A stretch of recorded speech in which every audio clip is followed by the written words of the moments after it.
কখনো কি ভেবে দেখেছেন কেন কিছু ছেলের পেছনে মেয়েরা একদম পাগল থাকে? মানে ওই ছেলেটা হয়তো খুব বেশি সুদর্শনও না, আবার খুব ধনীও না, তবুও তার মাঝে এমন কি আছে যে মেয়েরা তাকে ইগনোর করতে পারে না। অন্যদিকে আপনি হয়তো সব কিছু দিয়ে চেষ্টা করছেন, কেয়ার করছেন, কিন্তু দিন শেষে সেই জাস্ট ফ্রেন্ড হয়েই থাকতে হচ্ছে। খুব রাগ লাগে, তাই না? আসলে ব্যাপারটা কি জানেন, এটা কোনো রকেট সায়েন্স না, আবার কোনো জাদুর কাঠিও না। এটা হলো মানুষের মনের একটা সাধারণ সাইকোলজি।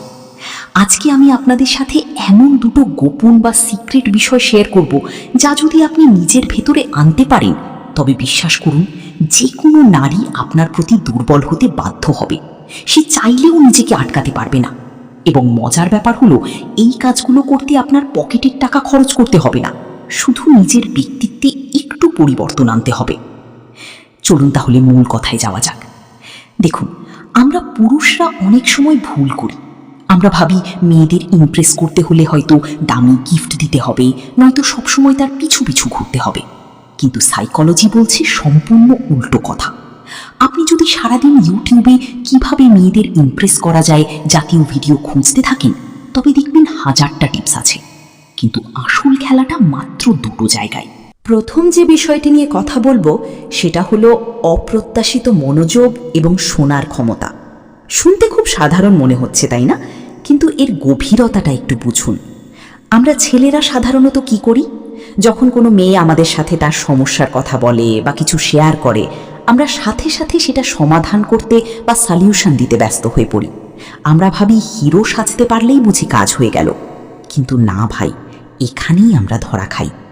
নারীরা চায় এমন একজন মানুষকে যে তাকে জাজ না করে শুধু শুনবে। আপনি যখন তার চোখের দিকে তাকিয়ে তার কথাগুলো মন দিয়ে শুনবেন এবং পাল্টা কোনো উপদেশ না দিয়ে শুধু বলবেন, আমি বুঝতে পারছি তোমার কেমন লাগছে, তখন তার মস্তিষ্কে একটা অদ্ভুত হরমোন রিলিজ হয়। সে আপনার কাছে এক ধরনের নিরাপত্তা বা সেফটি অনুভব করে। অধিকাংশ ছেলেরাই নিজেদের কথা বলতে ব্যস্ত। আমি এটা করেছি, আমার ওটা আছে, এইসব শো অফ করতে গিয়ে তারা মেয়েটার মনের কানেকশনটা মিস করে ফেলে। কিন্তু আপনি যখন তাকে কথা বলার সুযোগ দেবেন এবং তার ছোট ছোট ডিটেলস মনে রাখবেন, তখন সে আপনার প্রতি ইমোশনালি বা মানসিকভাবে নির্ভরশীল হয়ে পড়বে। এটাকে আপনি বলতে পারেন নারী মন জয় করার আসল উপায়, যা আসলে কোনো ট্রিক নয়, বরং তাকে গুরুত্ব দেওয়া।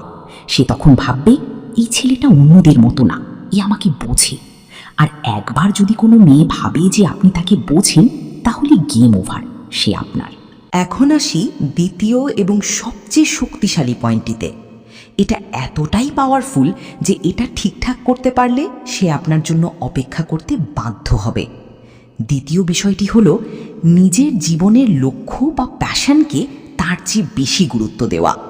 অবাক হচ্ছেন? ভাবছেন মেয়েকে গুরুত্ব না দিলে সে পড়বে কেন? এটাই তো সাইকোলজিক্যাল টুইস্ট।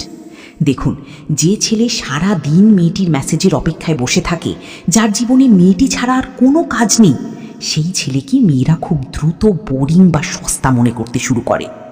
নারীরা প্রকৃতিগতভাবেই এমন পুরুষদের পছন্দ করে যারা উচ্চাকাঙ্ক্ষী, যাদের জীবনে একটা লক্ষ্য আছে। আপনি যখন আপনার ক্যারিয়ার, আপনার স্বপ্ন বা আপনার প্যাশন নিয়ে ব্যস্ত থাকবেন এবং দিনের নির্দিষ্ট একটা সময় তাকে সময় দেবেন, তখন সেই সময়টুকুর মূল্য তার কাছে অনেক বেড়ে যাবে। ইউটিউবে অনেক ভিডিও দেখবেন যেগুলোতে বলা হয় মেয়েরা দুর্বল হয় এই দুটি কথায়, কিন্তু বিশ্বাস করুন, কথার চেয়ে আপনার কাজ বেশি ইম্পর্ট্যান্ট। আপনি যখন নিজের কাজে ফোকাস করবেন, তখন আপনার মধ্যে একটা কনফিডেন্স বা আত্মবিশ্বাস তৈরি হবে। আর এই আত্মবিশ্বাসটাই মেয়েদের চুম্বকের মতো টানে। ধরুন সে আপনাকে ফোন দিল আর আপনি বললেন, আমি এখন একটু ব্যস্ত আছি, কাজটা শেষ করে তোমাকে কল করছি। এই যে আপনি তাকে একটু অপেক্ষায় রাখলেন, এটা তার মনে আপনার প্রতি আগ্রহ আরও বাড়িয়ে দেবে। সে ভাববে, এই ছেলেটার একটা নিজস্ব জগতও আছে, সে শুধু আমার পিছনেই পড়েনি। এই রহস্যময়তা এবং ব্যক্তিত্বই তাকে আপনার কথা ভাবতে বাধ্য করবে। হ্যাঁ, তবে সাবধান, এর মানে এই না যে আপনি তাকে অবহেলা করবেন, একদমই না। এর মানে হলো আপনি তাকে বোঝাবেন যে সে আপনার জীবনের একটা গুরুত্বপূর্ণ অংশ, কিন্তু সে আপনার পুরো জীবন নয়, আপনার নিজের একটা ভ্যালু আছে। এখন এই দুটি বিষয়কে একসাথে মেলান। এক, যখন আপনি তার সাথে থাকবেন তখন পৃথিবীর সব মনোযোগ তাকে দেবেন, তাকে শুনবেন, তাকে স্পেশাল ফিল করাবেন। আর 2, যখন আপনি আপনার কাজে থাকবেন তখন আপনি সম্পূর্ণ ফোকাসড এবং সিরিয়াস থাকবেন। এই যে কেয়ারিং এবং চ্যালেঞ্জিং এর একটা মিশ্রণ, এটাই হলো সেই গোপন মশলা। অনেক সময় আমরা দেখি খুব ভালো ছেলেরাও রিলেশনে ধোঁকা খায় বা রিজেক্টেড হয়। তখন তারা ভাবে ভালোবাসার মানুষের অবহেলা কেন বাড়ছে। উত্তরটা হলো, আপনি হয়তো নিজেকে তার কাছে খুব সহজলভ্য করে ফেলেছেন। মনে রাখবেন, যা সহজে পাওয়া যায় মানুষ তার কদর করে না। যখন সে আপনার সম্পর্কে সব কিছু জেনে যাবে তখন তার আগ্রহ কমে যেতে পারে। তাই নিজেকে একটু আনপ্রেডিক্টেবল বা অপ্রত্যাশিত রাখুন। মাঝে মাঝে তাকে ছোট ছোট সারপ্রাইজ দিন, আবার মাঝে মাঝে নিজের কাজে ডুব দিন। শেষ করার আগে একটা কথা বলি, এই যে দুটো কাজের কথা বললাম, মন দিয়ে শোনা এবং নিজের লক্ষ্যে অটুট থাকা, এগুলো কিন্তু একদিনে হবে না, এটা প্র্যাকটিসের বিষয়। কিন্তু আপনি যদি আজ থেকেই এটা শুরু করতে পারেন, আমি গ্যারেন্টি দিয়ে বলতে পারি আপনার প্রতি মানুষের দেখার দৃষ্টিভঙ্গি বদলে যাবে। শুধু নারী নয়, সমাজের যে কোনো মানুষ আপনাকে সম্মান করতে বাধ্য হবে, কারণ যার নিজের সম্মান আছে তাকে সবাই সম্মান করে। তো বন্ধুরা, এই ছিল আজকের আলোচনা। খুব সহজ সরলভাবে বোঝানোর চেষ্টা করলাম, কোনো জটিল থিওরি নয়, একদম বাস্তব জীবনের অভিজ্ঞতা থেকে বলা। আপনি আজ থেকেই এই টেকনিকগুলো অ্যাপ্লাই করুন এবং দেখুন ম্যাজিকটা কিভাবে ঘটে।